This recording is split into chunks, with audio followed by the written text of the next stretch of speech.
Olá, meus amigos, estamos começando hoje uma série de aulas sobre o tema muito importante e eu quero começar com uma pergunta simples, mas bem decisiva. Por que falar do Gênesis nos dias atuais? Afinal, nós vivemos em um mundo marcado pela ciência, pela tecnologia, pela inteligência artificial, por tantas descobertas sobre a origem do universo, etc. Então, por que perguntar sobre o sentido do Gênesis? Ainda faz sentido falar da criação, do Éden, do pecado, do dilúvio e da origem da humanidade? E a minha resposta é sim, e talvez hoje ainda mais seja necessário falar do Gênesis. Por quê? Porque Gênesis, ele não é apenas um texto antigo sobre o começo do mundo. Gênesis é uma profunda reflexão sobre Deus, sobre o ser humano, sobre a vida, sobre o limite, sobre a liberdade, sobre a culpa, sobre a responsabilidade e sobre a nossa condição diante do Criador. Quando Gênesis fala de origem, ele não pergunta apenas como tudo começou, ele pergunta também qual é o sentido de tudo, quem somos nós, qual é o nosso lugar no mundo, por que somos grandes e ao mesmo tempo tão frágeis. Por que buscamos o conhecimento, o poder, o domínio, a imortalidade, mas continuamos mortais? Essas perguntas continuam atuais. O ser humano moderno, ele mudou muito ao seu redor, mas não mudou a estrutura profunda da sua condição. Continuamos perguntando de onde viemos, continuamos enfrentando a morte, continuamos lutando com a culpa, continuamos desejando ultrapassar limites, continuamos buscando sentido, continuamos tentando ocupar o lugar de Deus. Por isso, Gênesis continua falando. Agora, o tema deste curso, ele nasce de uma questão delicada. Muitos estudiosos perceberam que os primeiros capítulos do Gênesis possuem pontos de contato com antigas narrativas da Mesopotâmia. E aqui surge uma pergunta que costuma inquietar muita gente.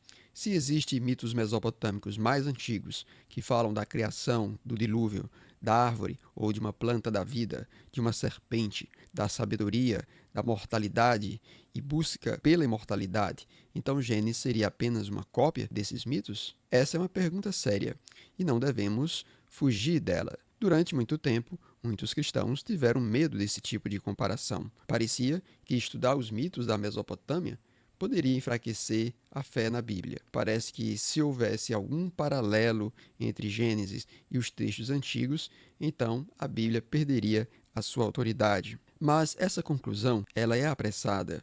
O fato do Gênesis dialogar com temas do mundo antigo não significa que ele seja uma simples cópia. Significa que ele fala dentro da história. Significa que Deus se revelou em linguagem humana, em um mundo real, dentro de um ambiente cultural concreto, onde certas perguntas já estavam sendo feitas. A revelação bíblica não caiu do céu como um texto sem contexto, sem língua, sem símbolos, sem cultura e sem história. Deus falou a homens reais, em tempos reais, usando palavras, imagens e temas que podiam ser compreendidos. Mas aqui está o ponto principal. A Bíblia fala dentro do mundo antigo, mas não fica presa às respostas do mundo antigo. Gênesis participa do mesmo campo de perguntas dos povos antigos, mas oferece uma resposta diferente, mais elevada, mais profunda e teologicamente superior. É por isso que precisamos revisitar os mitos mesopotâmicos, não para colocar a Bíblia no mesmo nível deles, não para diminuir o Gênesis, não para dizer que tudo é a mesma coisa, mas para perceber com mais clareza o que o Gênesis está fazendo. Quando olhamos para o Enuma Elish, por exemplo, encontramos uma narrativa de criação marcada por conflitos entre as divindades. O mundo nasce depois de uma luta cósmica. A criação está ligada à guerra, ao poder, à hierarquia entre os deuses. Quando olhamos para Atrahasis, encontramos a humanidade sendo criada para aliviar o trabalho dos deuses. Os homens são feitos para servir, para trabalhar, para carregar uma carga que os deuses não queriam carregar. Quando olhamos para Adapa, encontramos o tema da sabedoria sem imortalidade. O homem pode receber o conhecimento, pode se aproximar da esfera divina pela sabedoria, mas não recebe a vida eterna. Quando olhamos para Gilgamesh, encontramos o drama da morte. Um grande herói, quase divino, poderoso, rei, guerreiro, ele descobre que não pode escapar da mortalidade. Ele busca a vida eterna, mas fracassa. Perceba, todas essas narrativas lidam com perguntas profundas. De onde veio o mundo? Por que o ser humano trabalha? Por que os homens morrem? Por que a sabedoria não nos torna imortais? Por que desejamos viver para sempre? Qual é a fronteira entre homens e os deuses? Essas perguntas também aparecem no Gênesis. Mas o Gênesis responde de outra maneira. Em Gênesis, o mundo não nasce de uma guerra entre os deuses. O mundo nasce da palavra soberana de Deus. Deus fala e a criação acontece. Em Gênesis, Deus não cria o ser humano porque está cansado, carente ou necessitado de trabalhadores. Deus cria o homem e a mulher à sua imagem e à sua semelhança. O ser humano, ele não é um escravo de divindades cansadas. Ele é a criatura dignificada pelo Criador. Em Gênesis, a criação não é resto de uma batalha cósmica. A criação é boa. O mundo não é acidente. Não é sobra de violência divina. Não é cadáver de uma divindade vencida. O mundo é criação ordenada, querida e sustentada por Deus. Em Gênesis, o limite humano não é apenas frustração. O limite também é sabedoria. O ser humano é grande, mas não é absoluto. É livre, mas não é Deus. É chamado à comunhão, mas precisa reconhecer a diferença entre criatura e Criador. Essa mensagem é profundamente atual. Vivemos numa época em que o ser humano parece cada vez mais tentando ultrapassar todos os limites. Queremos controlar a vida, prolongar a juventude, vencer a morte, dominar a natureza, manipular o corpo, controlar a verdade, decidir o bem e o mal por conta própria. Nesse sentido, Gênesis não é um texto distante. Gênesis é um espelho. A pergunta feita no Éden continua sendo a pergunta do nosso tempo. O ser humano aceita viver diante de Deus ou deseja ocupar o lugar de Deus? Mas há ainda outra razão muito importante para falarmos do Gênesis hoje. A civilização ocidental deve muito à tradição judaico-cristã. É claro que o Ocidente também foi marcado pela filosofia grega, pelo direito romano, pelas instituições políticas modernas, pela ciência, pela arte e por muitos outros movimentos históricos. Mas não podemos negar que a tradição bíblica moldou profundamente a maneira como o Ocidente passou a pensar Deus, o mundo, o ser humano, a culpa, o pecado, a salvação e a relação com o próximo. E o Gênesis está na base dessa herança.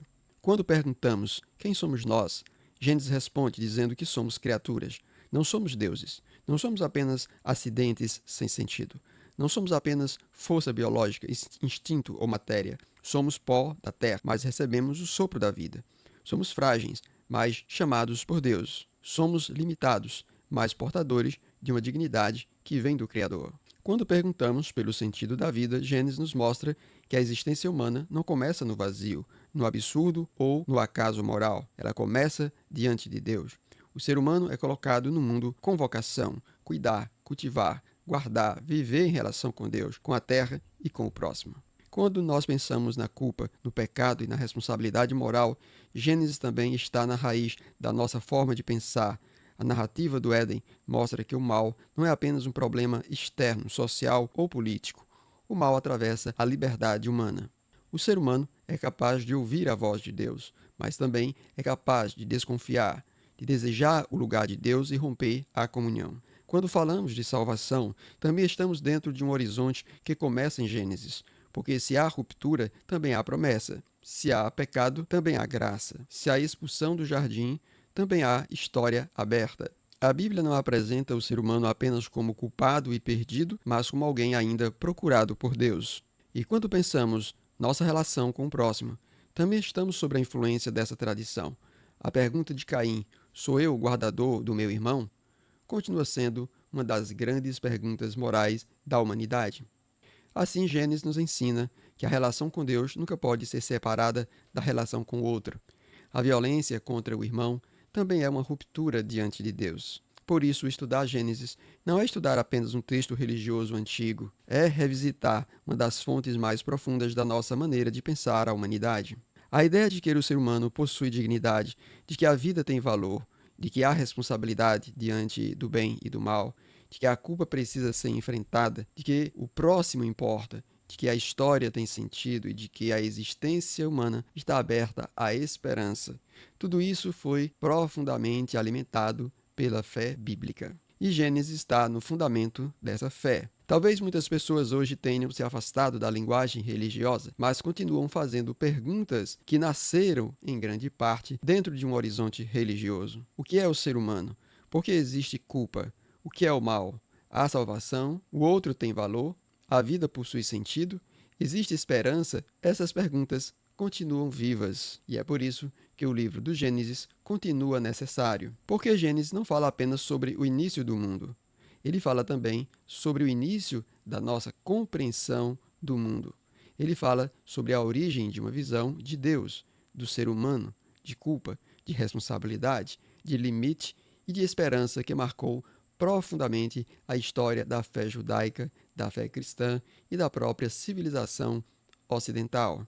Revisitar Gênesis, portanto, é revisitar as raízes espirituais da nossa cultura, é revisitar os mitos mesopotâmicos que nos ajuda a perceber melhor a singularidade dessa raiz bíblica. Porque quando comparamos Gênesis com os mitos da Mesopotâmia, vemos que a Bíblia não apenas repete perguntas antigas, ela oferece uma resposta que transformou profundamente a maneira como o Ocidente passou a pensar Deus, o mundo e a humanidade.